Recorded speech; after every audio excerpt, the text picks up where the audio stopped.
Alright, so good day everyone. Welcome once again to another video of ours for this day. Alright, so before anything else, as usual, let us start our day with an opening prayer. So let us bow our heads and feel the presence of our Lord. In the name of the Father, the Son, the Holy Spirit. Amen. Lord, we offer you everything we do today, all our works, our joys, and our sorrows. Everything will be an act of love for you. Holy Mary, Saint Joseph, Saint Joaquin, and Saint Anne, and Guardian Angel, intercede for me so that I may be deserved to be helped and saved today and always. Virgen del Pilar, pray for us. In the name of the Father, the Son, the Holy Spirit. Amen. Okay. So, welcome once again, class. So, in this recorded video lesson, no, we will be tackling a new topic which is related, no, to the measures of data, no, that we are trying to discuss since last time, no, since the last videos that are related to this topic. Okay, so for the last discussions that we had, we discussed about the presentation of data and as well as the measures of central tendencies, no. So in terms of presentation of data, we discussed the parts of the data that you might encounter in terms of group data and ungrouped data, correct? So there are parts that you should know in order for you to solve as well, because there are such formulas that you need to remember, right? And of course, we also discussed the measures of central tendency, wherein we talk about how to deal with such measures of central tendency in terms of ungrouped data and group data, and we were able to classify and describe what is the differences between the two kind of data in terms of measuring the central tendency. Okay, so by this time we will be tackling a new discussion, and that topic is all about measures of position. All right, so you are correct. You can see that it is ungrouped data. So for this video, it will cover up the ungrouped data for the measures of position. So maybe you will be asking me, Sir Jer, how about the group data? Yes, we will be discussing as well the group data. But first, we will be tackling and deal first in the ungrouped data for measures of position. All right. So I know that you can see also the topic that we will be discussing from the title itself of this video. All right. So let's start already. So when we have measures of position, the differences between this topic, which is the measures of position, compared to measures of central tendency, is that in terms of measuring central tendency, we have different measures inclined for the central tendency. But when we are dealing in terms of measures of position, we are measuring the position of your value. So if you will be remembering, no, if you will try to remember, when we are in presentation of data, no, uh, there are things that should be considered in terms of your collected data. Of course, if you got your raw data, first things first, no, you need to organize your data. Once you collected it, you need to organize them and arrange it depending to your um uh depending on your side, no, whether you want it starting from highest to lowest or lowest to highest. Then right afterwards, that's the time that you will be measuring, depending of what you will be measuring. Are you going to measure the central tendency? Are you going to measure what?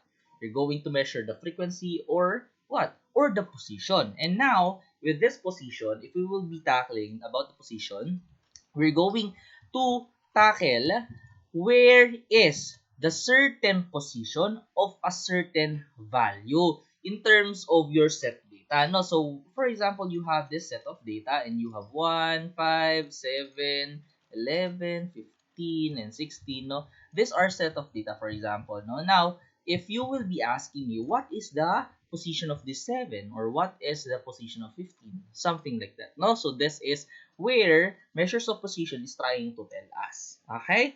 Also, when we are in measures of position, it determines if a number is typical or exceptionally high, or whether the data is high or low. It tells us whether it's in a percentage of a high percentage, okay, or in a low percentage. It tells us whether the position that your value is pertaining to a set of position that contains the high kind of position in terms of your set data, because you're trying to deal with an arrange data that you make a while ago, because of course when you are collecting data, no, of course it is in raw kind, no, and it is scrambled. Now the thing that you've done is to arrange it, correct? And that's the time that you will be measuring, oh, this value contains a high percentage or high value in terms of your arrangement of your data.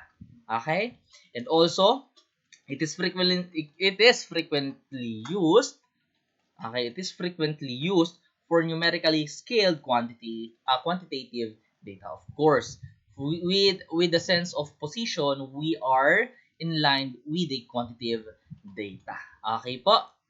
Alright. So, first and foremost, we will be starting our thing in measures of position with the sense of knowing what position of your value, and those things we cannot just simply depend on one kind of position. Of course, there are three kinds of position, starting with the quartiles, no?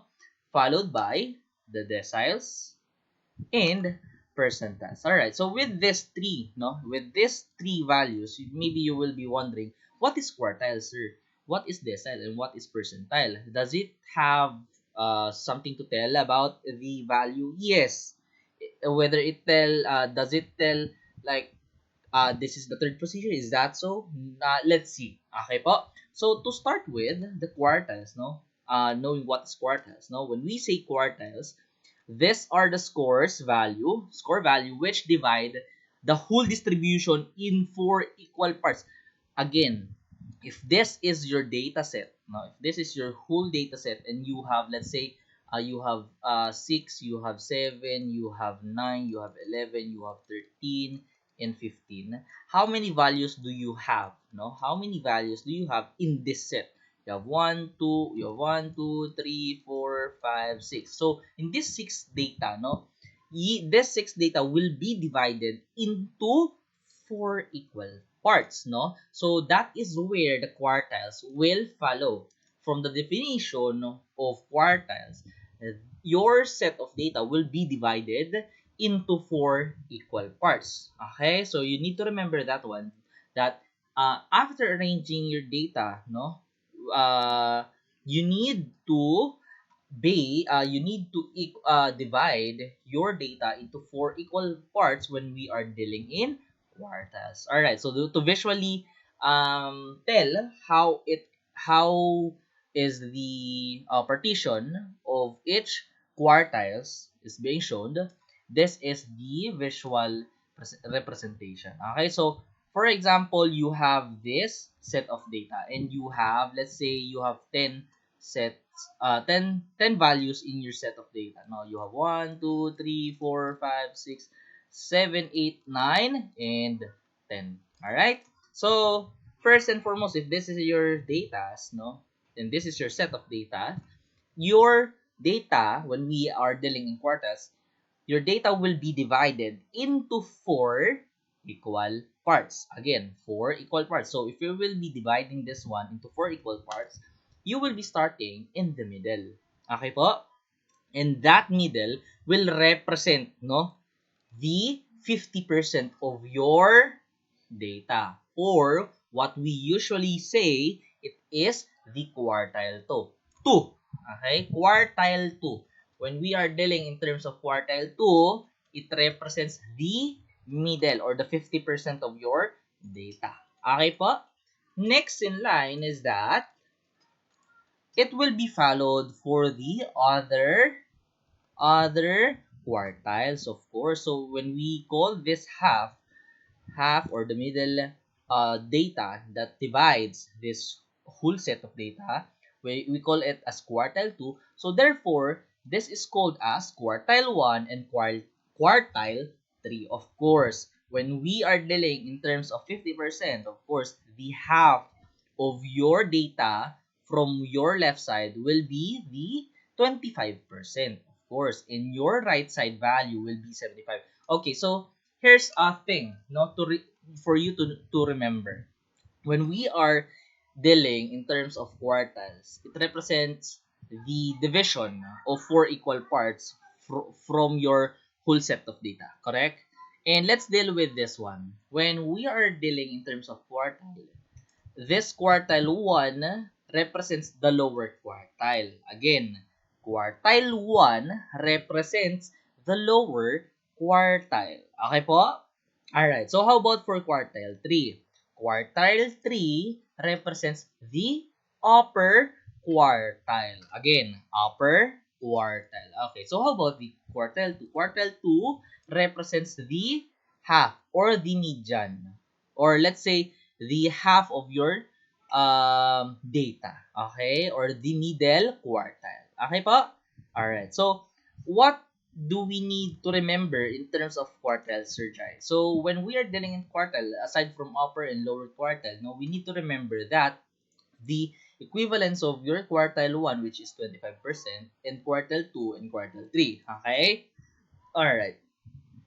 So, from your quartile 1, you need to remember, it shows 25. Yes. What are we going to do here, Sir Jai? It only shows us that the data starting from your 0, no? The data that starts from your left side up until to your 25 or 25%, that is your quartile 1. Okay po? This boundaries or quartile 1 represents the first boundary. Okay po? How about the second quartile? What the second quartile is trying to cover? So quartile 2, no, is trying to cover starting from this 25th% up until to the 50%. So this whole thing represents the quartile 2. Again, quartile 2 is this green bar, the one that I am showing, this one. This is your quartile 2. And it doesn't mean that the line that I am presenting is the line. This is your quartile 2. No. Okay? Sir Jai, I thought that quartiles represents 4 equal parts. Yes, if you will notice, there are 4 equal parts that is being shown. And where is those 4? This is this is the first part, this is second part, third part, and fourth part. Okay? So where's the quartile 4? Because it should be 4. The quartile 4, no? Of course, the quartile 4 will fall into your 100%. Okay, this is your quartile 4. But we usually set, no, quartiles 1, 2, and 3 to maximize and to visualize what is the 4 divisions of your quartile. Okay? It represents the 4 divided parts of your data set. Okay po? Alright, so starting from your 50% or starting from your quartile 2, the boundary of quartile 2, you will be starting there up until to your quartile 3, and this will be the coverage of quartile 3. Okay? How about for the next part? So for quartile 4 and above, no, it will cover up, no, it will cover our starting from here up until here. This is your fourth part or the above quartile of quartile 3. Okay? Okay.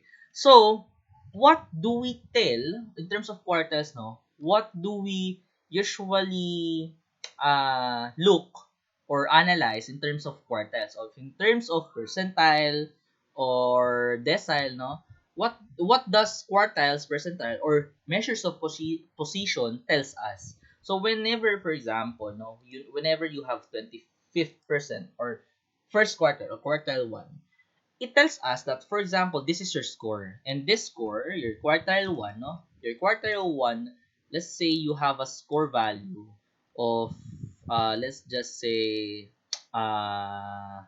out of 1 to 100, let's say 1 to 100, so that it will be easy, no? So, you have 50 students of grade 10, no? 50 students of grade 10.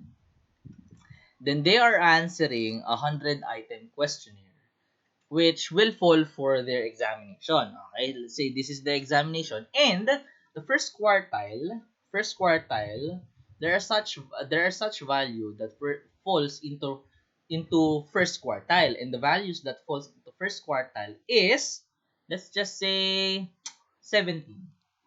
Let's just say or let's just say 25 already. I know 20. Yan. So let's just say the value that we have in the range of quartile 1 is 20. Now, it falls in quartile 1. Let's just say we are telling that the 20 that he has, or the student has, falls under quartile 1. And let's just say that 20 is the quartile 1. Let's just say, no, even though it's 100 out of 100 items. Now, let's just say it is the quartile 1. Okay, so from your quartile 1, it tells us that the score value of that student, no, is 25%, no, lower than the rest of the students, because we know that the quartile 1 is the 25%. So we uh we we are trying to determine what is this first quartile. So it tells us the score 20, no? So the 20 and below, you need to uh you need to add up the values lower than 20, because it shows, the quartile 1 shows us that the values starting from 20, again, starting from 20 and below are the first quartile. Okay po? So how about the values above your first quartile? So it shows that the score values, no? If this is the first quartile, the score values above first quartile, no, are the students who got higher than first quartile. Okay? Are you getting the point? So let's try another thing. Let's say, for example, your score value is at 50%. 50%. Let's say your score value is at 50% and the value is 14.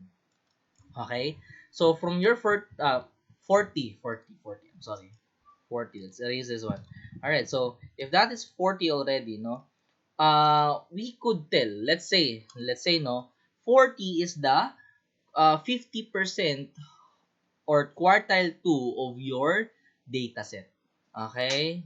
So, sorry. So, let's say that quartile 2, again, no, is the 50% of your data set, no, or the middle. Now, we could tell that this 40, no, the student who got 40 is, let's say, this student who got 40 passed 50% of his classmate. Again, passed 50% of his classmate. Why? Because 40 falls under 50%. And those classmate of that student, no, falls under 50%. And how about the other 50%? So we could tell that that student, no, is above as well. So that student is on the middle. So we could tell that he passed 50%. But also the 50%, the other 50% of the data, he didn't pass it. Okay? That student were under 50%. Okay? Or let's just say another example for the third quarter. Let's say, for example, you have let's just say you have 78. The score value that you have in your 75% or your quartile 3 is 78. Now, we know that, let's say, in order for you to pass the exam, is you need to score at least 75%. Now, the student got a value of 78 and it falls on the third quartile, no? Let's just say, now we are able to tell that the score value of this student, or the 78, was able, no, to pass 75% of his classmate. Okay? And this student was, again, this student was able to pass the 75% and below, or the 75% of his classmate.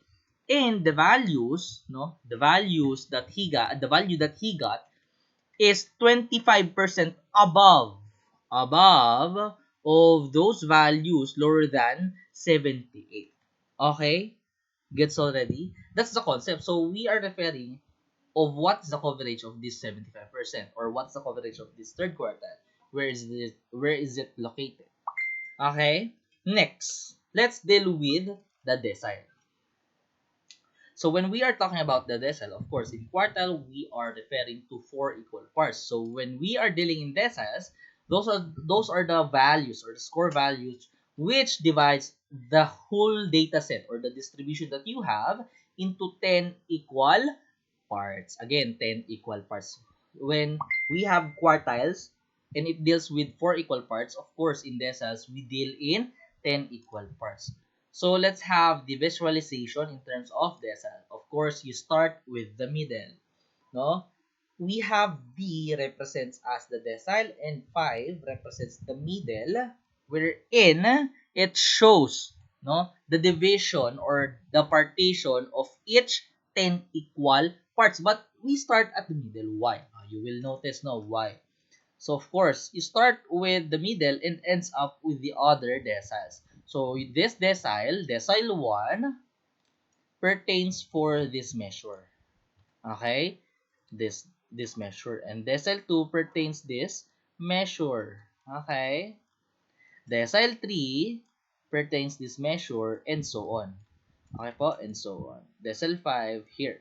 Decile 6 here. Decile 7, 8, and 9. So what are those? In each decile, it pertains that you have the 10% of your data. Okay? It represents, or it has the equivalent value of 10% of your data.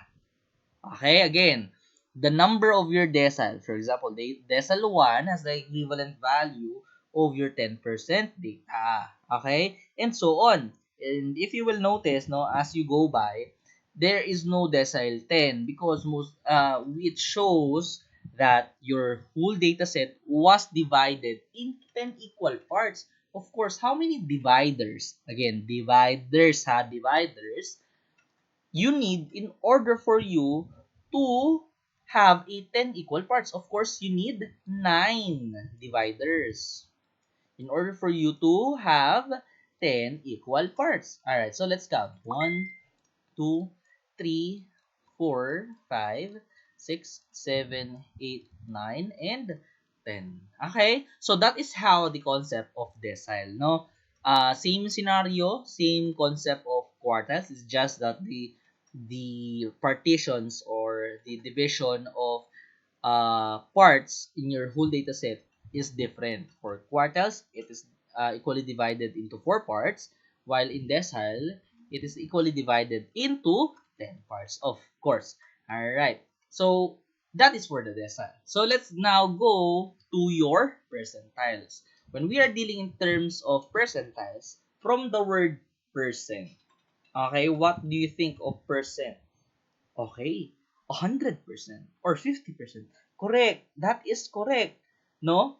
And whenever we are dealing in terms of percentile, the data set that you are having right in there, no? It is divided into 100 equal parts that shows your score values.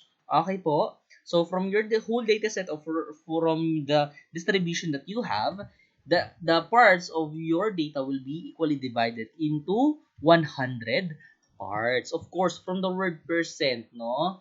We deal in 100.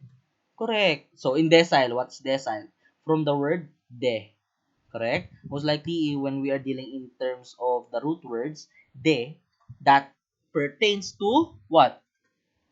Of course, D. Oh, that pertains to 10. Correct. Oh, how about for quartile? That pertains to quarter. Okay? Right, correct. Alright, so let's deal with the percentile. So how do we see things in terms of percentiles? Okay, so let's try to solve it. So in terms of your percentiles, okay, to visually see how percentiles is being divided into 100 equal parts. If this is your whole data set, if you have 100 value, ay 100 value, you have 10 value, you will be asking where is the uh 50% or the 50th percentile. Okay? So the 50th percentile is in the middle. What's the difference between the decile and percentile? For decile, the middle is the fifth decile, correct? Fifth decile, right? While in the percentile, the middle or the 50% is the 50th. 50th percentile. Okay, good. All right. So, and with that said, each partition, no, it will be equally divided into 100 equal parts. So this percentile that you could see, it is the 10th percentile. Okay po? And if you will notice, it represents the first percentile, percentile 1, up until to 10th percentile. So where is the first percentile? So, Sir Jai, whenever, for example, we are asked to find the fifth percentile, so you're going to divide this one into 10 equal parts. Okay, you're going to divide that one into 10 equal parts. Same goes by to the other parts, of course, right? Okay, so that is how to visualize, how to equally divide the data into 100 parts in terms of percentiles. Okay. Okay, so I want you to take in mind as well in terms of the measures of position, which are the quartile, no, deciles, and percentile. There are such specific value that falls into equivalence. When we say equivalence, what is the equivalence of the such values in terms of percentile? What's the same value of decile, no? So let's try this part. So when we have quartile 1, which is the 25%, it pertains also to the 25th percentile. Correct?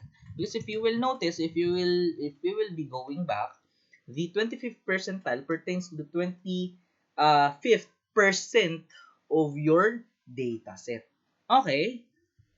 Good. So when we are dealing in terms of decile 3 or the third decile, we are pertaining to the 30th percentile, of course, because 30th percentile refers to the 30th percentage of your whole data set.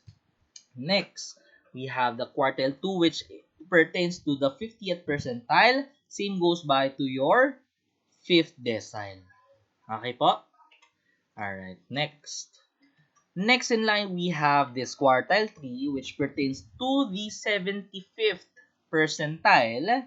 Same goes by for your 8th decile, which has the equivalent values of 80th percentile. Okay, so with this said, I hope you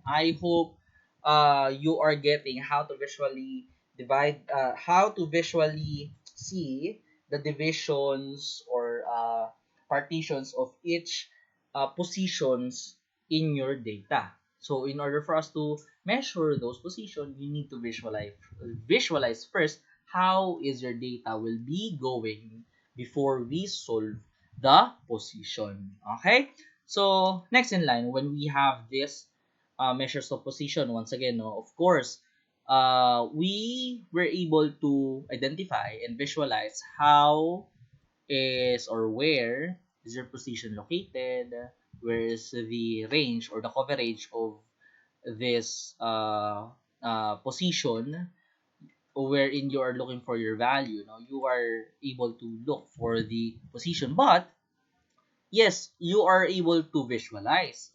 But how do we compute or how do we find the exact position of your values? Of course, you need a formula, and that formula is LK is equal to K over Q multiplied by N plus 1.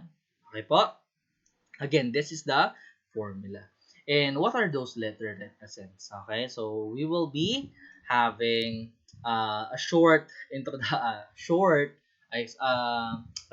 explanation. What are these letters? No, to start with, we have this Q. What this Q tells us. So Q tells us how many partitions or how many equal parts do we have when we are referring to such positions. What are your positions?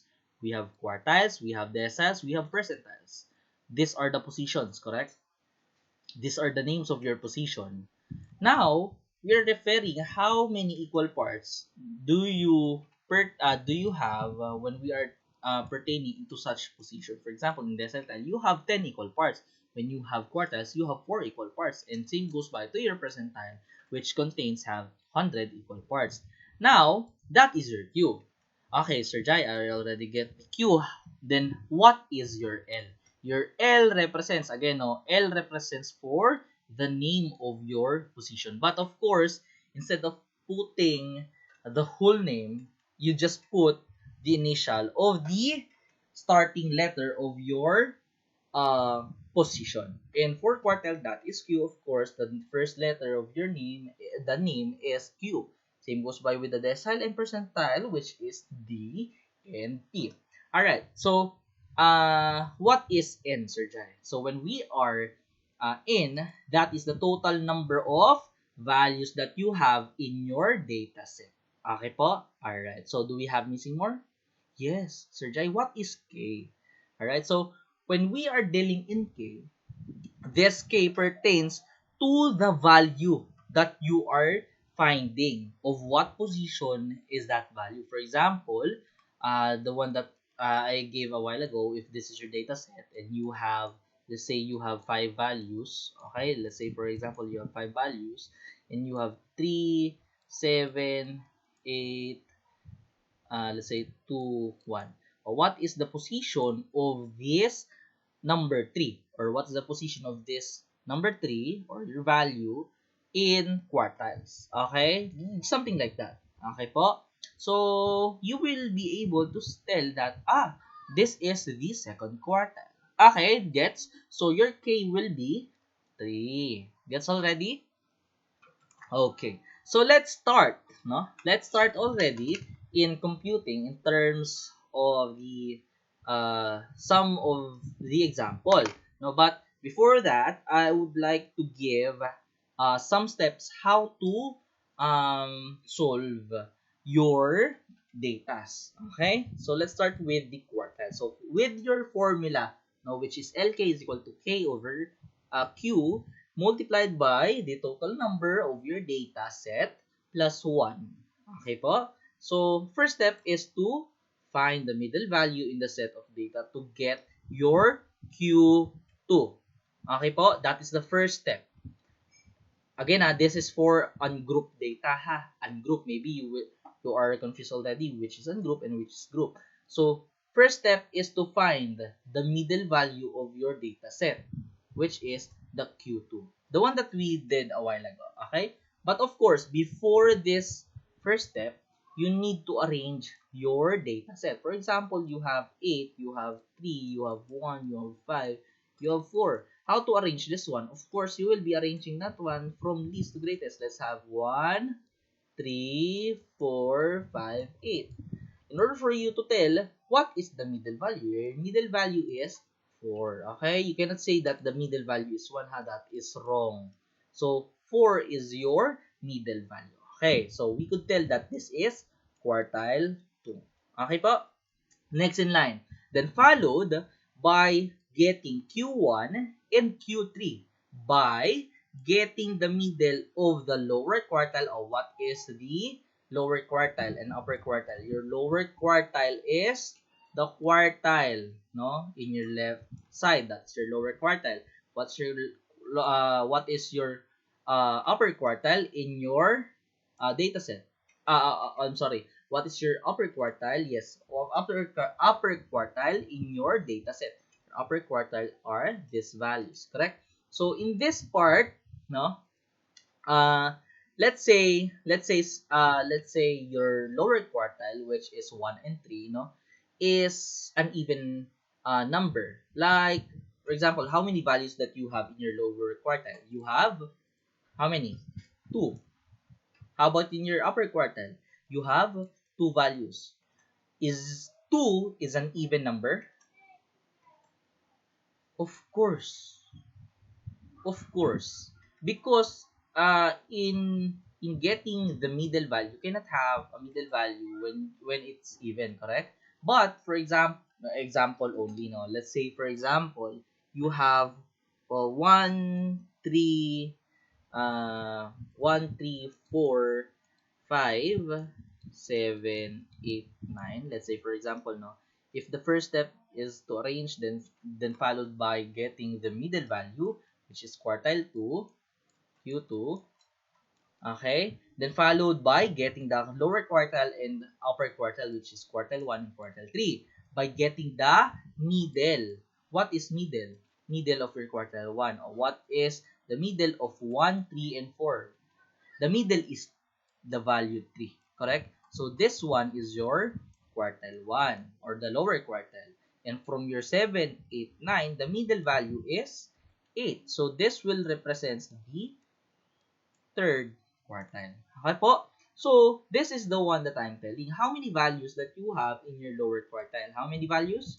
You have 3 values. How about in your upper quartile? You also have 3 values.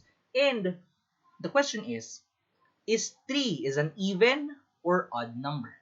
Of course, odd number. So that's why you could easily identify which is the middle value in your upper quartile and lower quartile. But in this scenario, when your lower quartile or upper quartile is an even number, no, you are going to get the average. So with this value, what is the average of 1 and 3? The 1 and 3, what's the average? How to get the average? So you're going to add them and divide them of how many are they, correct? Right. So in this portion, uh Sir Jai, are we going to get the average of all, no? Again, of all values in your lower quartile? Is that so? No, that is different. No, when we are dealing in getting the average, no, the first thing you need to do is to get the middle, of course. If this is your, let's make it much a little bit large, no. So when you have 1 3 5 7 9 11, then 13 15 17 and 19, let's say you have this already. How many is this one? You have 1 2 3 4 5 6 7 8 9 10. Is it 10? Okay, 10. Alright, let's have it this way. Let's make it this. Ayan. Alright, so up until 17 only, no. How many values do you have? You have 1 2 3 4 5 6 7 8 9. So you have 9 values. First step is to arrange them in lowest to greatest. Ano? So what is the least value that you have? It's 1. And what's the greatest value that you have? It's 17. So we were able to arrange that one from least to greatest. Then the first thing, again, no, the first thing is to find the middle value of your whole data set. And what is the middle value of your whole data set? How? The middle value is 9, of course. Correct?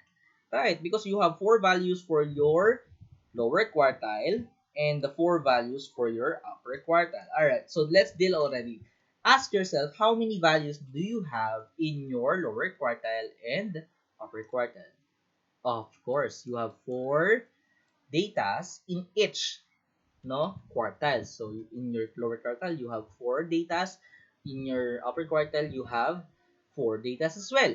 Now, the next step, no, after finding the middle value of your whole data set, you need to find the middle value, no, or the middle score of your lower quartile, and the middle value or middle score of your upper quartile. Or what is the middle score or middle value of your fourth quartile?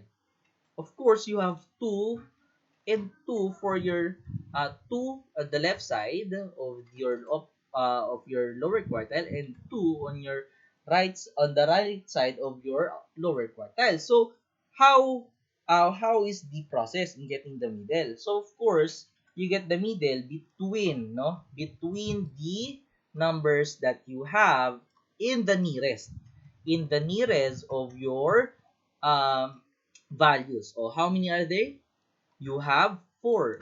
So 4 divided by, how many are they? 4. Oh, you need only 2. Correct? You only need 2. That's why you're going to get the middle of this one. For example, you have 4 values already, no? You're going to divide it by 2. Of course, that would be 2. Oh, what if your lower quartile, what if your lower quartile is 8? So you divide it by 2, that will be 4. So you need 4 at your left side and 4 at your right side. So if you already have that thing, what is the middle part of those two values?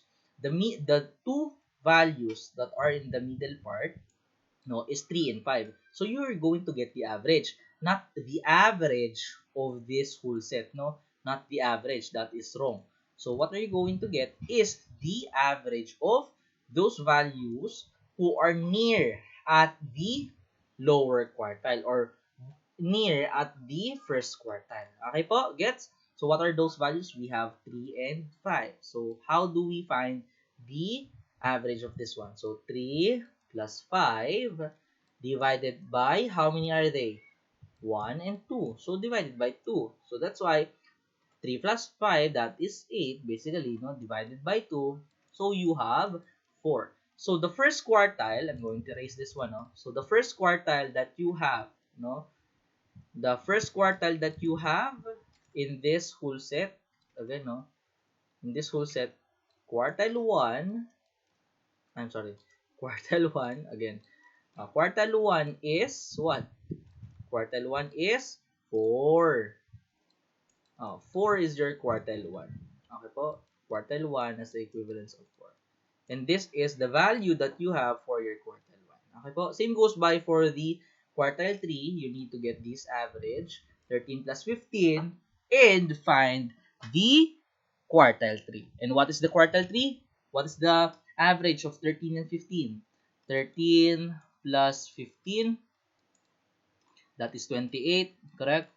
28 divided by 2, that is 14. So we could say that the quartile 3 has the value of 14. Okay po? Gets? You're getting already. Alright, so let's go back to the thing. So the first quartile that you have in this first scenario is, what's the average of 1 and 3? That is basically 2. So the quartile 1 that you have has the value of 2. Okay po? So what is your quartile 3 in here? Quartile 3, what's the value of quartile 3? In this sense, maybe you are thinking already, Sir Jai, how is this one? 5 and 8. What is the value when you add 5 and 8? That is basically 13, correct? So from your 13, you need to divide that 1 into, correct? And what's the value when you divide 13 divided by 2? That is basically 6.5. So 6.5 will be your quartile 3. Gets already? Okay. So that is the value, no? That is the value of your quartile 3. So that is how to deal in quartiles. Okay po? Okay. So maybe you're wondering how to deal in terms of quartiles with the use of formula. Okay? So let's deal with the formula. All right, so let's say for example a while ago, no, you have, let's just say you have 1, 3, 5, 7, 9, 11, 11, 13, 15, 17, and 19. Okay? Let's just say, oh, how many values do you have in here? You have 10 values, no? Okay. So, our formula a while ago is LK, LK, big L, LK is equal to what? LK is equal to K over Q multiplied by N plus 1. Alright, so start with L. What is your L? Your L is Q. L is the name of your position, correct? We're dealing in quartiles, so therefore your L will be Q. And what is your K? Oh, let's try to find, no? Let's try to find the quartile 3. Oh, let's try ha. Okay po. Alright. So you are trying to find the quartile 3. Okay? And correction. Ayan na. Correction ha. When we are referring to K, this one if you are still watching up until this time, the correction, when we are dealing in terms of K, this refers to the position that you are finding of what is the value of that position, no? So when you are finding the quartile 3, so your K will be 3. Okay po? Your K will be 3. Again, for those who are still watching up until this time, okay po? I will notice this one, no? So for those who are watching, you will be able to understand, no? So your substitution in terms of your formula, your K will become 3. Okay? Then, your Q. What is your Q? Your Q refers how many equal parts, no? Correct? How many equal parts do you have in quartile? How many? You have 4 equal parts. Correct. And with regards to your N, what is your N? You have how many? How many values do you have in your whole data set? You have 10. Correct. Plus 1. Okay? Alright. So once you have this one already, you will be, okay, you will be dealing in adding this 2 first. Okay? And that would become 3/4 times 11. Okay po? So in that 3/4, in that 3/4 3/4 times 11, you will be finding what is the value. All right, so for those who has a calculator, you could type it right ahead, but if we're going to manually compute it, it will become 33 over 4. Why? Oh, for those who doesn't know, of course, 3/4 is a fraction form and 11 is a whole number, but 11 could be represented in a fraction form as long as you will be putting the invisible one into its denominator, right? And with that said, you can now proceed to multiplication, and numerator to numerator and denominator to denominator. Okay, that's the sense. Okay, so once you have 33 divided by 4, you will be ending up. Okay, you will be ending up in what? 8.25. Okay po? Alright. So, in this sense, where is 8.25? Okay po, maybe you are finding already where is 8.25 because in our sense, you have 8.25. So you are going to round this off into whole number. What is the value when you round this off into whole number? What is that one? Of course. If this is the case, no, 8.25, that will be 8. Okay. 8 refers to the position. And what is that position? Position, this is 1, 2, 3, 4, 5, 6, 7, 8. Okay po? 8. So, in this case, this will be your what? This will be your, of course, this will be your third quartile. Okay po? Quartile 3. Gets? Let's try to find what is quartile 2. Quartile 2. So, let's try to erase some of your values. Let's try, no? Okay. Let's try. Okay. So let's have quartile 2. When you have quartile 2, of course, your k will become k will become 2, right? And if you have it, it will become 2 4 times 11, and it will become what? It will become 22. Correct? Right. And if you are wondering, okay, if you are wondering what is 22 divided by 4, that is basically what? 5 point what? 5.5. Okay. Okay, 5.5. Now, are we going to uh are we going to round it off, Sir Jai? So here's the sense, no? When we have a formula of this uh what's this one, quartiles, there is a little bit tips, no, in terms of formula wherein they are using k over q, but k will be with the n already. Okay po? Again, I will be repeating, no?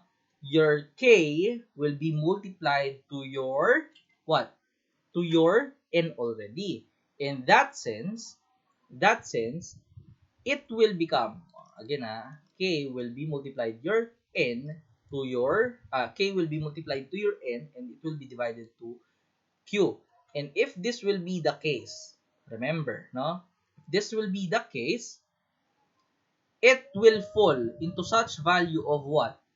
If we will be doing this part, it will fall into 20, correct?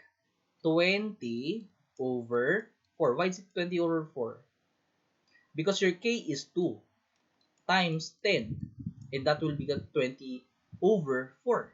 And what is 20 over 4? That is basically 5. So this is a trick. When you have a whole number in this formula, when you have a whole number, you will be moving to the next, again, to the next position that follows after 5. What is the position after 5? Of course, 6. What is the number after 5? That is basically 6. So that's why from your formula of k over q multiplied by n plus 1, that is what? 5.5, or when we are going to round it off, that will be 6. So let's find the sixth position. 1, 2, 3, 4, 5. 5, no? 5 and 6. So this will be your what? This will be your, of course, Q2. Okay po? Gets already? So that's the concept. That's the concept of what? Of course. All right. So that is the concept of quartiles. Gets already, people? But Sir Jan, how is that one? You are going to you told us that in getting the quartiles, when it's decimal, we're going to round it off. Is that the case? Yes po. But I want you to know, for those who are still watching in this part, maybe you're skipping the video because I'm already done in quartiles. I'm going to tell, no, that there's a twist in terms of decimal. When we are dealing, I'm going to erase some values. When we are dealing in such decimals and whole numbers in quartiles and deciles, there is a twist. We cannot just simply tell that the first the quartiles that you had, a while ago, their quartile 3 is, wait, their quartile 3 is What's your quartile 3? It's 8, correct? 8. 8.25. Correct? Right. Of course. So, in this case, no, I want you to take in mind, no? I want you to take in mind that whenever you have this value, you will be having 8. Okay, you will be having 8. But what if, how about the value of 5.5? That is basically 6. So, are we telling that 6 is the second quartile really? What do you think? Okay. So, quartile 2, no? Quartile 2 represents the middle one of these two. Why is that so, sir? What do you think? What do you think? So, if you will be using this one, this formula, in your quartile 3, let's try ha, let's try. There are some twists already, no? If you're confused. Now, the twist already is that if this will be followed, no? You will be having 3 multiplied by 10. And that will be falling to 30. 30 over what? What's your quartile? That is 4. And what is 30 over 4? Sige nga po, that is 7.5. Okay po? When we are dealing in 7.5, what is 7.5? Sige nga po. When we are dealing in terms of 7.5, you are trying, no? You are trying to get the what? Of course, the rounded value, right? But how about the value that you've got in your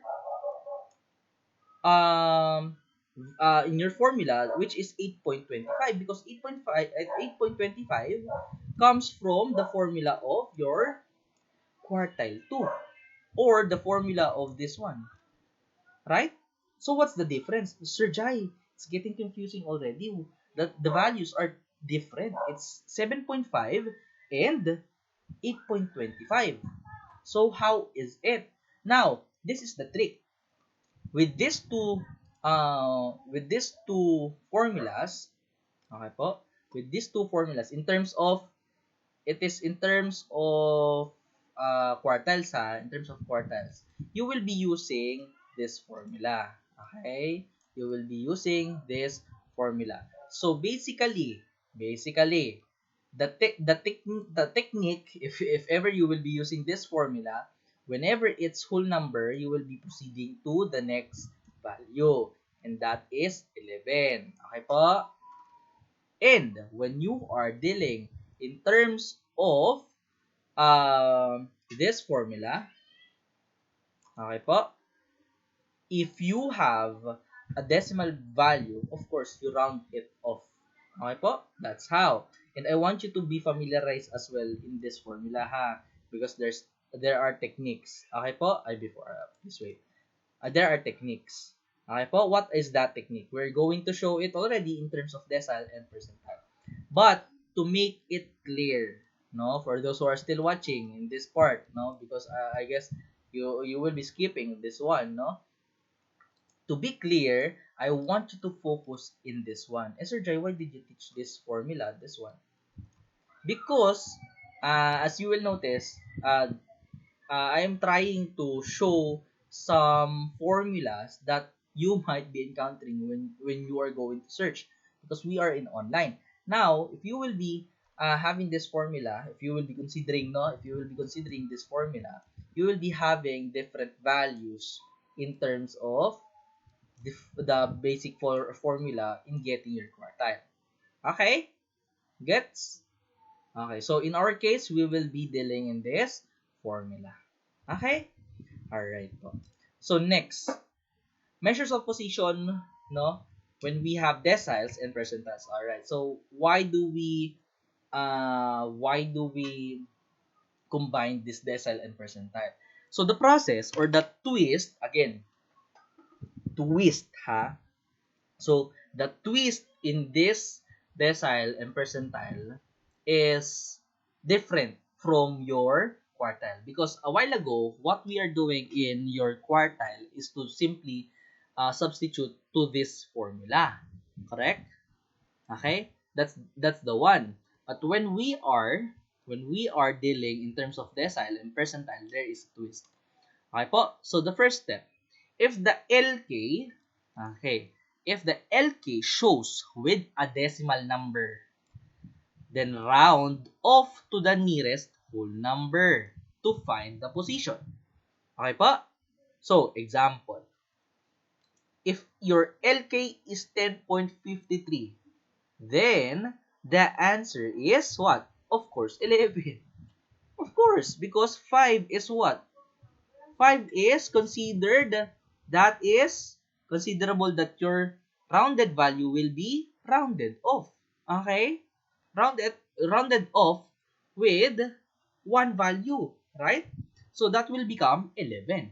Alright, next is that if LK is a whole number, then it shows the position. Oh, how it is somewhat the concept is, it is somewhat same concept a while ago, no, from the quartile. So you just simply substitute it, then find the then find no then find this value, or the value of your LK, no, by simply rounding it off to the nearest whole number. Okay, so whenever it's whole number, then that is the position. Okay, for example, 14. The LK that you have is 14. Then the answer is simply 14. Okay, no need to explain more. So what is the twist, Sir Jai? It seems like I don't see any twist because it seems like the normal one. Yes, it is the normal one. So what is the twist? So in the twist, the one that I am telling a while ago, it's the LK, no? Wherein the formula is somewhat different. Oh, Sir Jai, why is it different already? So there's a technique in terms of the two formulas. Why is it two formulas? I thought the formula that we have is this one, right? So yes, that is the basic formula, but there's a twist, no, that I am trying to teach you. When we are here in deciles and percentiles, again, deciles and percentiles only, no? The first thing is the common one, which is to get the rounded value of your whole number. But when it's whole number, then that's the position. But in this formula, if you will be using this formula, if the LK shows with a decimal number, get the next position of the whole number as LK value. How is that one, sir? For example, let's just say you have a 9, 10, 11, 12, okay, 13, 14, 15. Okay? So, this is your data set. Let's say, for example, your LK is 12.53. It has a decimal number. Okay po? Whether the decimal number is considerable that it could be end up into 13, right? Because 5 is considerable to have a plus 1 to your rounded value, correct? So it will become 13, of course. But when it considers, we could have, once we have this decimal number, which is 10.03, we could say that even though it contains lower value of 5, right? We only round such values when your numbers are 5 and above, correct? But as you notice, decimal number is not 5 and above. So as long as it is a decimal number, again, as long as it is a decimal number, okay, so you will be moving to the next position. How is this one? For example, only, no, for example, let's just say, for example, this is a value, this is a uh, position value. For example, position value, no, there. And the upper part, or let's say the lower part of the position value, this is not your data, ha. This is the position. Again, position value. You have a data of, let's just say 50, no, then 56, 60, 63, 70, 75, and 79. Okay? Let's just say you have the 9th position, 10th position, 11th, 12th, 13th, 14th, and 15th position. For example, your LK shows that you have 12.53 position. Okay? So automatically, as long as it is a decimal number, using this formula if you use this formula, when you have a decimal number of, you will be automatically get the 13th position. Okay po? So, instead of finding what is the 12.53 here, that is not the middle of 12 and 13, instead of using finding that one, you will be automatically getting 13th position. So, this will be your LK already. And what is the 13th position? Your LK or your position value will be 70 already. Okay? So, how about for the 10.03? Oh, where's the 10.03? So, for example, here, as long as it is a decimal number, as long as it contains decimal number, no, you will be getting the next position of the whole number. What's your whole number? It's 10. What's the whole number a while ago? It's 12. That's why you will be getting 13. What's the whole number? It's 10. You will be getting the next position, which is 11. So automatically, it's 11. And the value of your 11th position is 60. Gets? Okay. Sige po. So that is the twist. Okay? Once it shows decimal number, automatically you're going to get the next position of the whole number of your LK. Okay? Alright.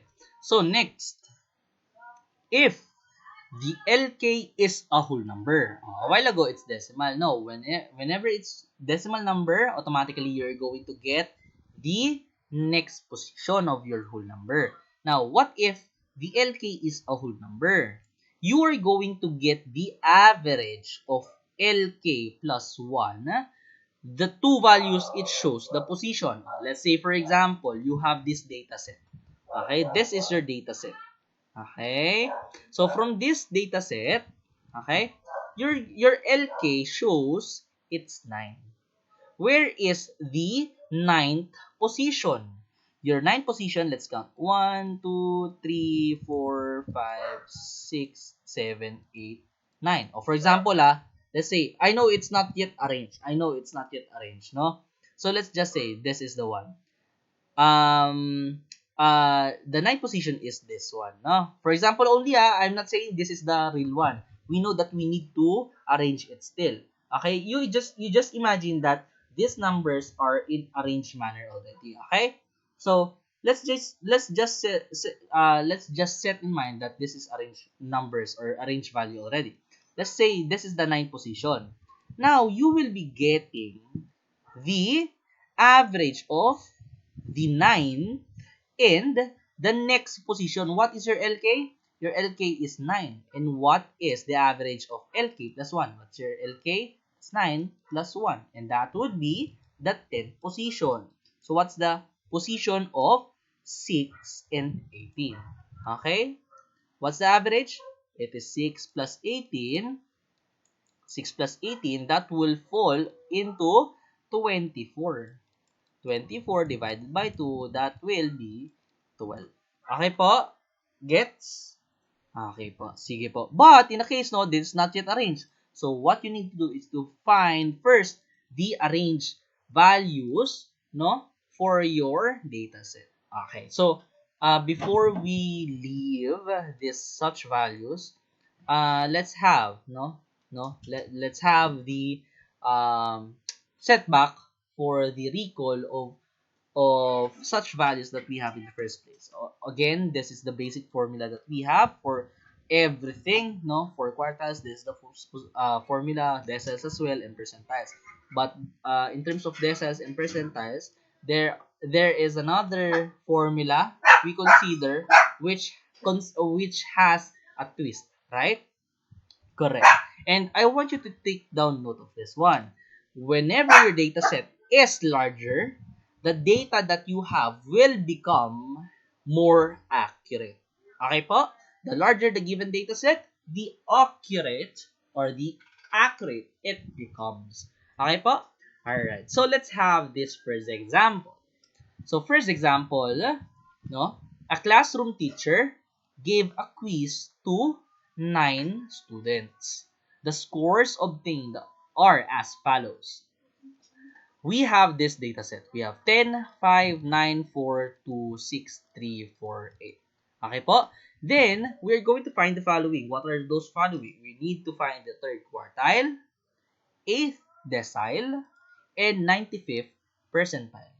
What is the third quartile, 8th decile, and the 95th percentile? So, first, again, no, we need to arrange the given or the data set. Okay, so if we're going to arrange, this is the arranged manner. Okay po? So, as I arrange it, I already write it down, the positions. So, for this value or x value, no, it has the first position, the second position, which is the 3, and for your third position, which has the value of 4, and so on. Okay? So, from this, with this said, we are going to find the third quartile, 8 decile, and the 95th percentile. How? All right. So let's go. Let's deal already with regards to the formula. And what's the formula? It's LK is equal to K over Q multiplied N plus 1. All right. So again, what is your L?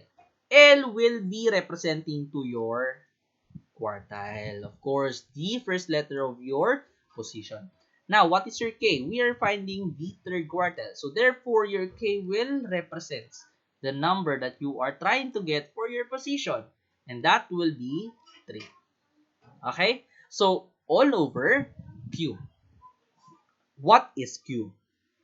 Q refers to the equal parts that you need to have in your position. And how many equal parts do you have in your quartile?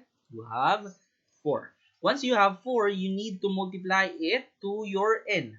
And what is your n? Sige nga po, I want you to count. Of course, you will not count already. Why? Because it is already shown there. What is your n? Your n is 9. Correct. 9 plus 1. Now, as you have this formula already and as you compute it already, you have 3/4 multiplied by 9 plus 1. And that will fall on to 3/4. Okay, 3/4. Then, 9 plus 1. But, instead of writing it's 9 plus 1, I'm sorry, instead of writing 3/4 multiplied by 9 plus 1, it will become 3/4 multiplied by 10, right? And automatically, it will become 3 multiplied by 10 all over 4. Or we could say it's 30 divided by 4, right? I'm sorry, not 4, I'm sorry, 4, correct? So, in this said, what is 30 divided by 4? What is 30 divided by 4? 30 divided by 4 is, basically, we could find the least value of this one, which will fall on to 15 divided by 2. But we could say it's 7.5, correct? And what is the 7.5? The first step, we were able to find the middle value, right? Because that's the first step. As you arrange, you need to find the middle value. What's the middle value? 1, 2, 3, 4, 5, 6, 7, 8, 9. This is the middle value. Correct? Correct. But, I want you to indicate in your mind, when you have decimal number, in terms of quartile, this is much clearer. You need to have the rounded value of your whole number. And what's that one? That is 8.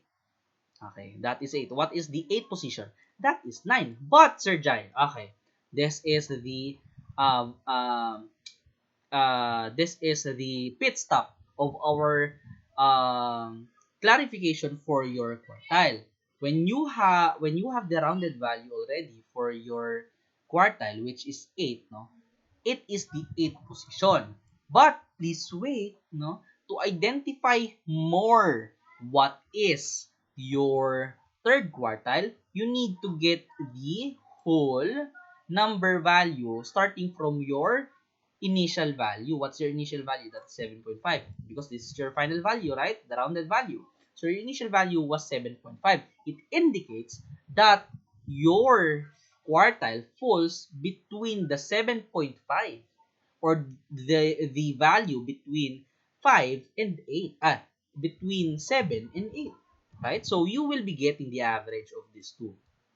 Okay po? So 8 again, 8 plus 9 divided by 2. You're going to get the average. So 8 plus 9 is equal to 17. 17 divided by 2, that will be automatically 8.5. Of course, so your third quartile, quartile 3, will be 8.5. I know that you have this one. Okay? Your LK is 8 or your LK is 7.5. Now, it refers to the position. Okay po? That is the one. But, again, if we are trying to get the position, this is the answer. Okay po? 7.5 or 8. Okay po? Sir Jai, are we going to have a confusion in terms of this value? Better to have this initial value instead of the rounded value. What I'm trying to say, the rounded value, with the help of rounded value, we were able to get the value that we need to get with the average. Because starting from your initial value, you already have the whole number, which is 7, right? So with the help of your rounded value, which is 8, the 7th position and 8th position, you will be getting the average of that one. Okay, again, the 7th and the 8th position, you will be getting the average of that one. Okay, but no, if we're going to get the we're going to get the position, no, it would be better if it's 7.5. I will be accepting if it's 7.5. Okay po? I'm just giving you tips how to know what is the third quartile using the rounded value. Okay? So the final answer for your position, again, position is 7.5. But okay, that's the answer now for the position. But if I am looking, what is the value of your 7.5 position? Or what is the value of your third quartile? If I am asking for the value of your third quartile it's 8.5. Okay? Gets already? Yes. Alright. So let's move on. Alright. So we are going to find the 8th decile. So for the 8th decile, we need the formula once again. So LK is equal to K over Q multiplied by N plus 1. Okay? And what is, we are using this formula, not the other one. So let's try to use this formula. So what is your K? Your K is your number of position from your given, and that is 8. 8. And your L will become D, and your K will become 8. You're finding for the 8th decile. So your Q refers how many equal parts do you have in your decile. How many? It is 10. So you have 10 equal parts. And what is your N? Your N is 9. So 9 plus 1. Correct? And if we're going to deal with this one, automatically it will become 8 over 10 multiplied by 10. Right? So basically, if you're going to analyze, you could simply cancel the 10 and the 10, right? But let's make it in manual form.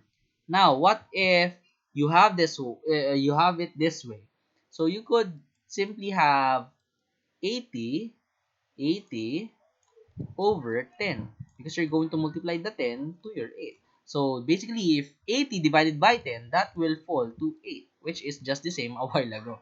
Okay po? So, your decile or the 8th decile, okay, is what? The 8th decile is 8. Okay po? That is the position. So, let's try to find which is the 8th decile.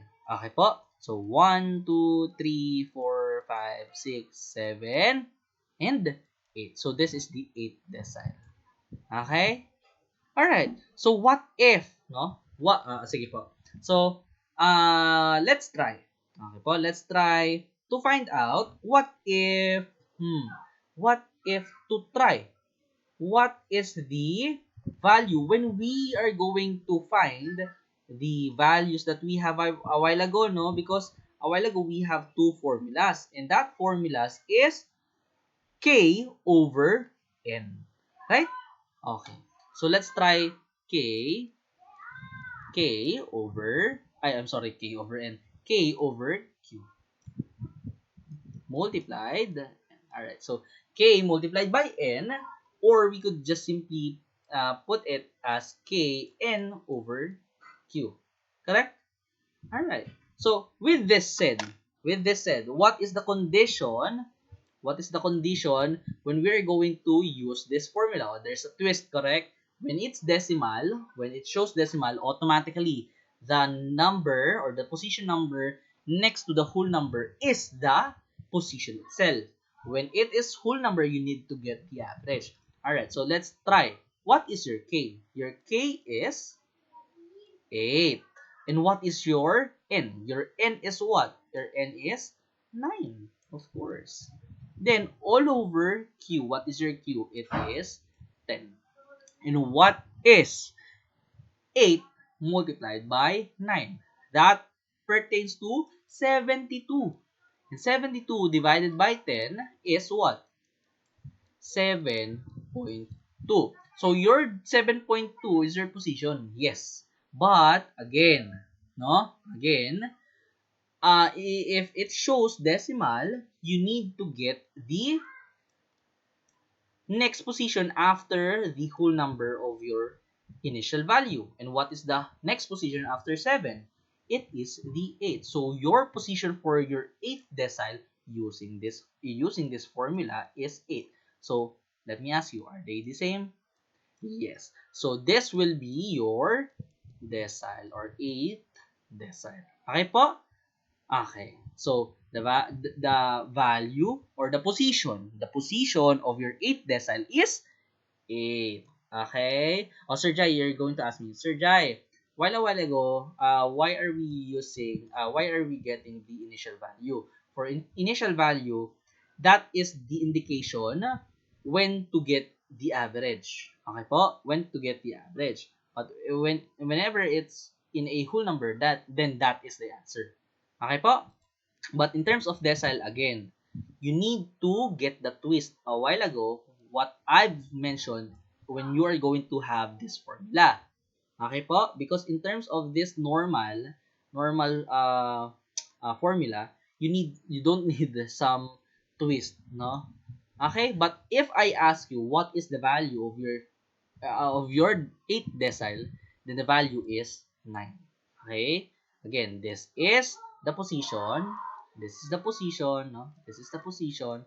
But this is the value of your position. Gets? Alright. So, let's deal with the 95th percentile. So, for your 95th percentile, let's have the formula. So, your formula is LK is equal to K over Q multiplied by N plus 1. So, with this sense, what is your K? Your K is 95 because you're looking for 95th. So, what is your L? Your L is P. And what is your K? It's 95. What about your Q? Your Q represents the number of your equal parts, and that is 100. So, what is your N once again? That is 9 plus 1. Okay, so basically, in this scenario, same process a while ago, no? You will be having 95 multiplied by 10. Why? 9 plus 1, that is automatically 10, right? So divided by 100. And what is 95 times 10? That is 950 all over 100. So if we're going to, no, if we're going to look for 950 divided by 100, the value would become 9.5. 9.5. Okay? So, in this part, okay? In this part, this is the value. Okay po? Let's go back to the slide that we are referring to the initial, for the first formula that we have for decimals and percentile. Again, if you see a decimal number, your answer should be rounded off. Oh, that's the first position using this formula. So, the answer that we need in this 95th percentile is the 10th position. That is the 10th position. Okay? Let's verify. Let's verify using this formula. What's the formula? Kn all over Q. Okay? So let's try. So from your Kn all over Q, your K will be, what is that one? That is 95 multiplied by 9.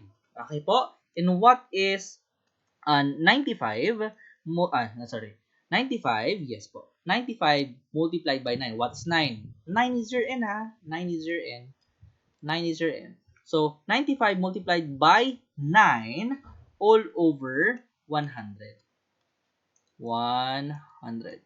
So you need to identify what would be your value. Okay po? And what is your value? Your value is let's try to find out. 95 multiplied by 9 is 855. 855 all over 100. Oh, Sir Jai. Sir Jai, I am somewhat seeing already, no? What is going to happen? So it will fall on, when we are going to divide this one, it will fall on to 8.5. Oh, Sir Jai, it is decimal. So basically, we are telling that it is 9. It's in the 9th position because it's in decimal number. And in the twist that we have a while ago, it's in that decimal number. So let's deal with this one. Now, whenever you have this such values, okay po, try to look, no? Try to look. If you have this value, it represents that you need to round off the value a while ago. Okay po? You need to round off the value a while ago. And with this value, you have 9. Oh, how is that one? Do we have a 10th value? Sige nga po. What is the 10th value? Do you have 10th value? That's the one that I'm asking. Do you have 10th value? None. Of course, your 95th percentile will refer to the last number. Gets already? You cannot simply tell that the 95th percentile is the 10th position. Do you have any 10th position? Of course not. Of course, you will be referring to the whole number itself. But again, if your decimal final value will fall like 8.5, okay, you will be rounding off that one, and that will become 9. Or for example, 7.6. You will be rounding off that one, and it will become 8, correct? Right? Of course, if it will be like 7.0, your value will still be on the 7th position using this formula But again, using this formula, the twist, whenever you have a decimal places, automatically your value, is the next value after the whole number. That's the technique, That's why I am teaching this formula, because maybe when you based on this formula, just like this, it shows 9.5. So if you're going to round this off, it will automatically show that it's on the 10th position. But in the given, you don't have 10th position eh. Right? That's why the purpose of this formula is to identify and to double check whether your answer will be falling to the final answer that you've got from this formula. Correct? Right. Alright. So that is how we deal in measures of position, no? Measures of position in ungrouped data. Alright. So with that said, I know it's a little bit long already, but no, this will be quick already in terms of group data. And now let's deal in measures of positions in terms of group data. Alright. So in terms of measures of group data, um, measures of position in group data, let's start with the things that we had a while ago, which are the quartiles, deciles, and the percentiles. Okay? So, try to remember the concept that we had a while ago, which is the LK is equal to Kn all over Q. Okay po? Try to remember that one.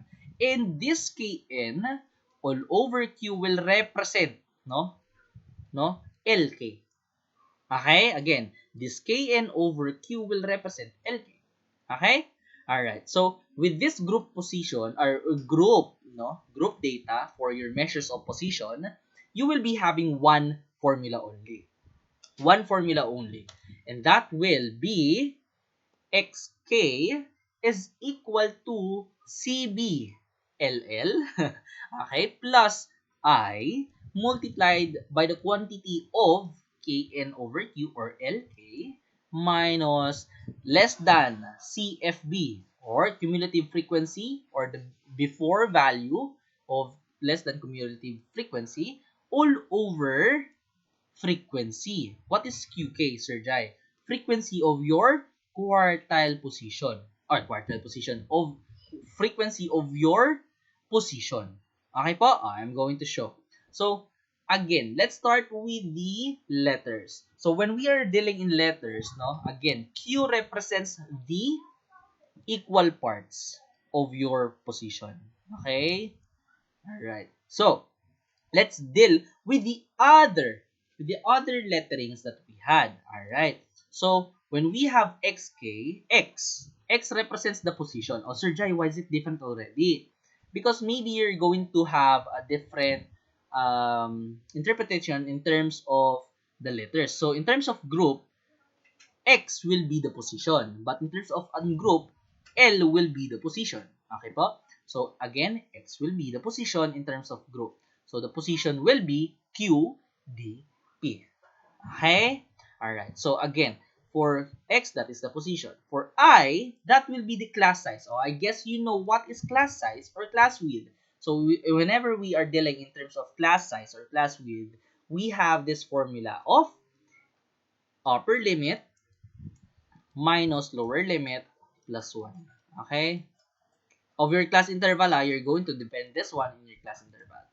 Okay, next in line. So, after your class size, of course, you have this CBLL. And what is this CBLL? Class boundaries of this class interval. Or you're going to see you're going to see later on the class boundaries from your class interval. And once you have the class boundary, you need to show at least the lower limit. Okay? In some cases, maybe on your book or in your modules, if you will be trying to look, it will be only showing lower boundary. Okay po?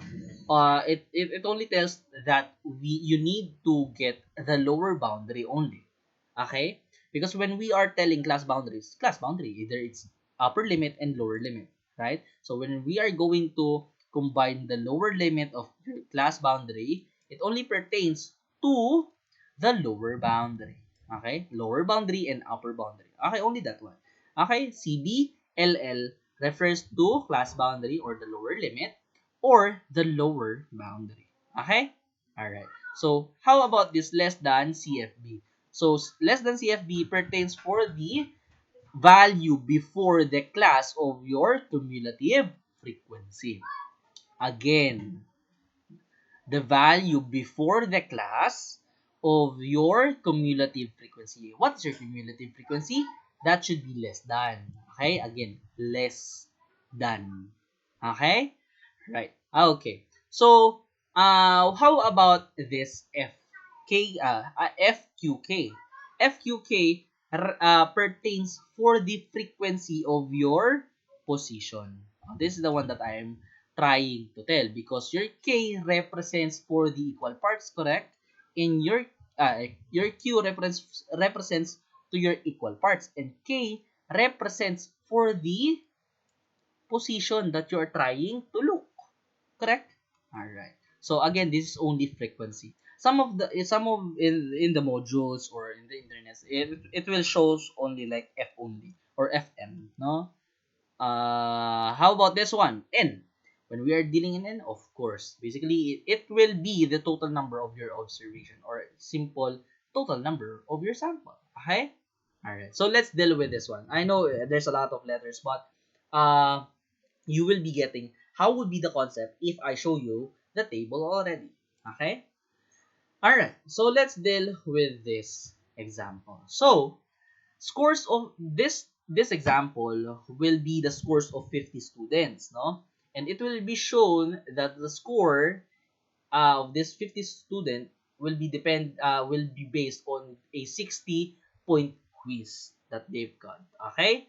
So this is the table that we have of these 50 students, no? And we were able to get the class interval of their scores. Okay?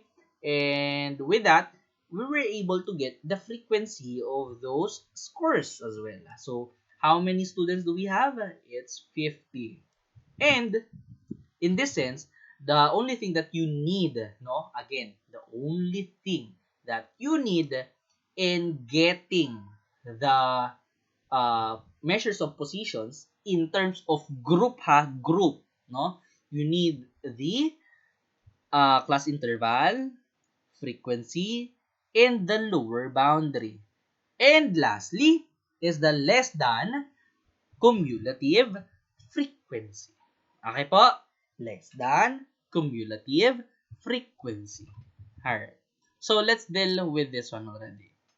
So, when we are dealing in group, these are the values. Now, let's try to find the first quartile of this given. So from this table, we need to find the first quartile of this given. So from the formula itself, you have this formula, correct? So you need these letters. You need to find first what are the value of letters.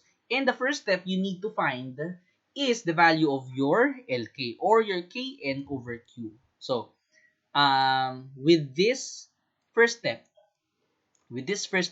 or the LK, no? That is the very essential one in order for you to find where are you going to base or your class. In terms of class, we already tackled this one in terms of your central tendencies, correct? In terms of group and non-group. In terms of model class, median class. Oh, so in this kind of position, you need the class as well.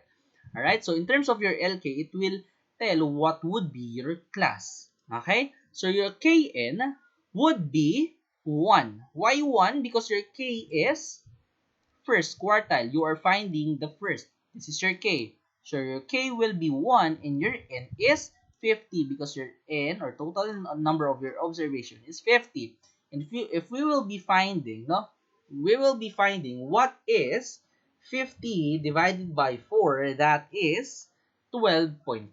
So with that 12.5, okay, try to look in your table, no, which less than frequency, which less than cumulative frequency, again, less than cumulative frequency, which less than cumulative frequency will 12.5 fall.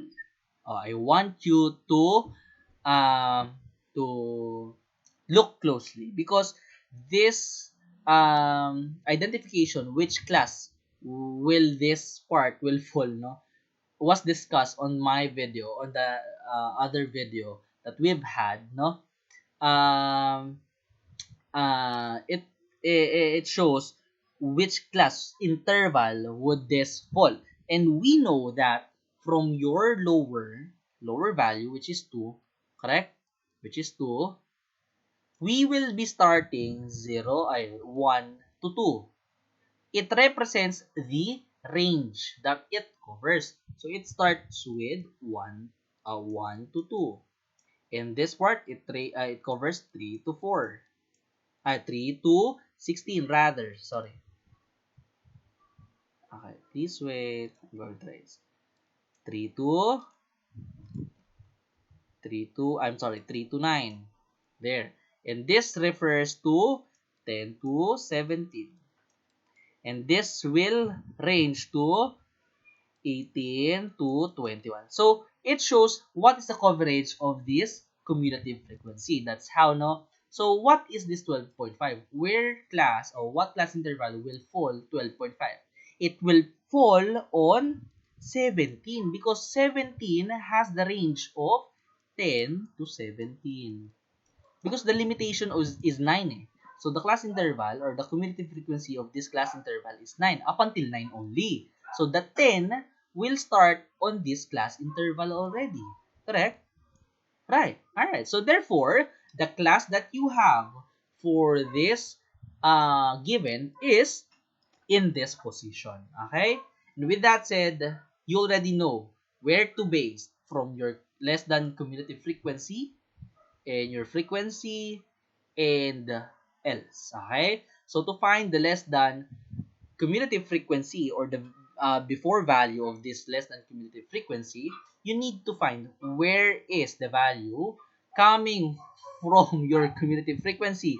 Where will you start if you're going to depend on the cumulative frequency? No? Where are you going to start to um finish the table in your cumulative frequency? You're going to start at the bottom. Why? Because your class interval is highest to lowest. So therefore, you will be starting in this part. So as you see, no, the less than cumulative frequency or the CF, no, shows its um bottom to top. Correct? Bottom to top. Now, as you saw the given that the class interval is highest to lowest, your given will be starting on your lowest value. Always ha, always. So you will be starting from bottom to top. And how is the count? How is the count? Starting from this position, next this position, next, next, next, next, next, next. And if your cumulative frequency is 17, what is the cumulative frequency before 17? That is 9. That's why your less than cumulative frequency or before value of your cumulative frequency is 9. Okay po? Your CFB, again, B, is 9. Alright. So, how about your lower class boundary? Of course, it is 15.5. Alright, so to understand it more how to get the CBLL or the lower boundary, we have the class interval, correct? And what is your what is your class interval? That is 16 to 21. And the formula of your lower boundary is LL minus 0.5, correct? And what's your LL? That is 16. 16 minus 0.5, basically it's 15.5. Gets already how it becomes 15.5. Alright, so next, what is the frequency of frequency no FQK? What is the frequency of your class? That is basically 8 inside the rectangle, no? Alright, that's why it's 8. So how about I? What is your I? What is your class size? Based on your class interval, what is your upper limit minus lower limit plus 1? What's your upper limit? That is 21. How about your lower limit? Your lower limit is 16 plus 1. And that would fall to 21 minus 16. That is 5 plus 1. That's why we have 6. And with that said, we were able to find the values of these letters, no? These letters, and now we are now able to substitute all those values to your formula. Okay? Okay. So, in that sense, if you're going to substitute it, starting from your lower boundary, which is 15.5, and your class size, start computing it. Starting from this one, you were able to get the values. Don't put the values of 1 and 50 anymore, because you already have the value of your LK, which is 12.5. So you could directly put 12.5 as it is. So 12.5 minus 9, no, that will be counted as 3.5. Divided by 8, it will fall to this decimal number, 0.4375. 4 decimal places, no, or 5. Would it be possible? So you're going to multiply it, no? And you will be having a value of 2.625. So once you have 2.625, you can now add the value of that one to your what? Lower boundary. What's your lower boundary? 15.5. And you will be having a value of 18.125 5 thousandths, or 18.125. Okay, so are we going to have that one as your final answer? No, because in terms of final answer, no, you need to round that one in the estimation of the rounded value at 2 decimal places. Okay, so this will be your quartile 1. Okay, good. Alright, so next, second to the last. So, how about when we find the ninth decile? Okay po? Or B9. So, using with this formula, again, this formula, what's the first step? You need to deal with this Kn over Q. Right? So, from this Kn over Q, what is this one? That is your LK. What is your L? That will fall as D. What is your K? That is 9. Alright, so we know that is 9 times 50, correct? Alright, so let's see. So if it's 9 times 50, it will fall as what? 450. So 450 divided by your Q represents the equal parts. How many equal parts are there in decile? There are 10 equal parts. That's why you will be dividing it to 10 equal parts. So 450 divided by 10 equal parts, that will fall as 45. Now, from your LK, kindly see, or kindly look at the table on which interval, no? On which class interval will 45 fall? Okay?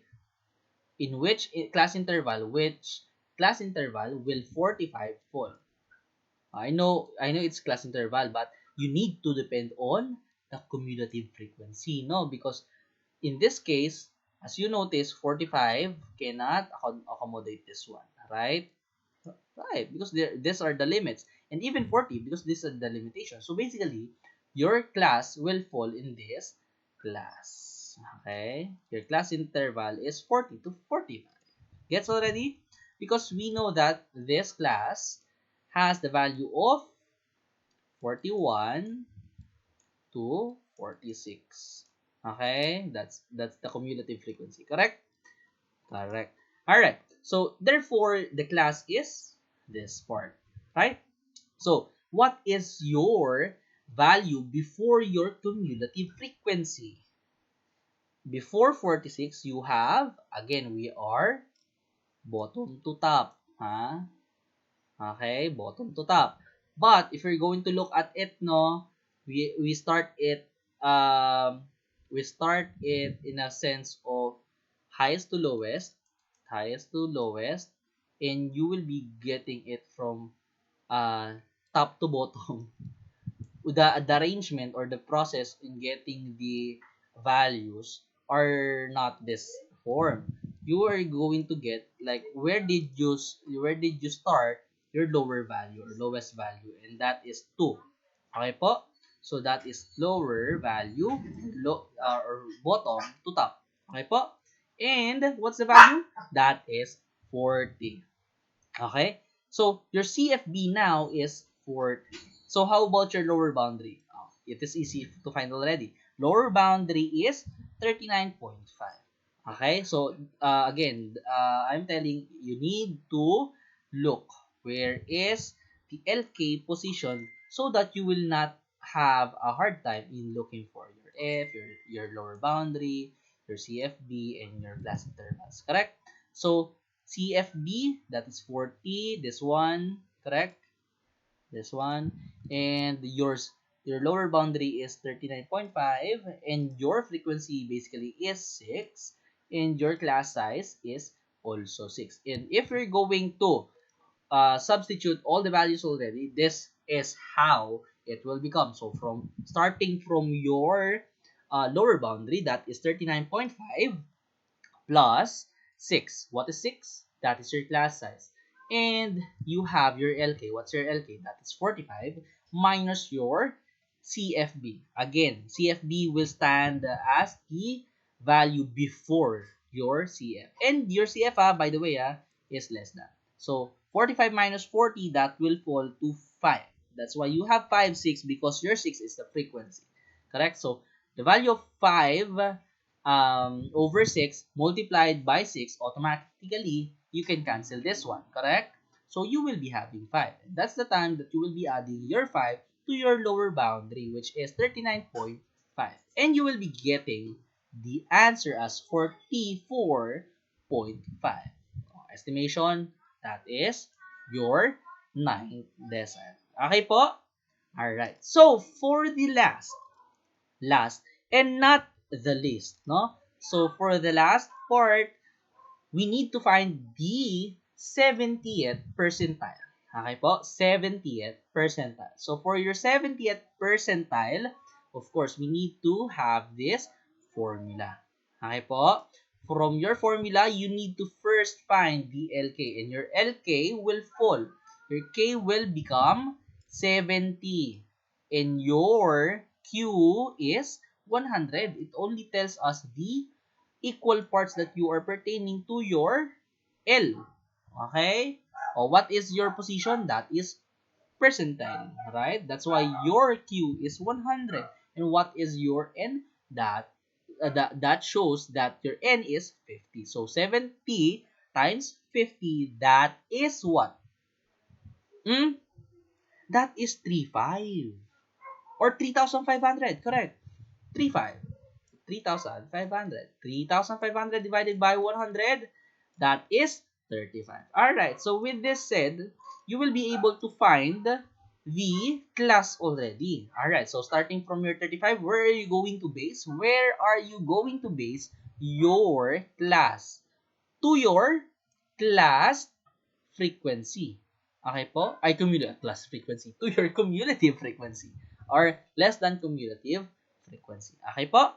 So, with that said, where would your class fall based on your cumulative frequency? This can't be done because these are the limits. So maybe here, or can we say that this is the one?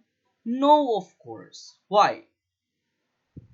Because it has the limitation of 22 to 32. Right? Alright. So, if you will notice, that has the limitation of 22 to 32. We cannot have that one because your LK is 35. So, it will fall in this position. Okay? Alright. Alright. So, in this CF already, you will be able to find your frequency, no? Your lower boundary, and the value before your cumulative frequency, which is 32. Okay po? And in that said, no, you will be able already to find, no, the values of your given formula. Okay? Alright, so with that said, we will now be substituting all the values that you've had in finding your in finding from your table, no? Now, we're going to substitute it starting from your lower boundary, which is 33.5, plus your class size, which is 6, no? 6 times or multiplied by the quantity of your LK minus the value before your CF all over your frequency, which is 8, no? Which is 8, no? Now, once you have the value for 35 minus 32, that is basically 3 over 8. And 3 over 8 has a value of 0.375. Okay, so we multiply these two values and you will be getting 2.25. Okay po? After you have 2.25, that's the time that you could add these two values, and you will be getting 35.75.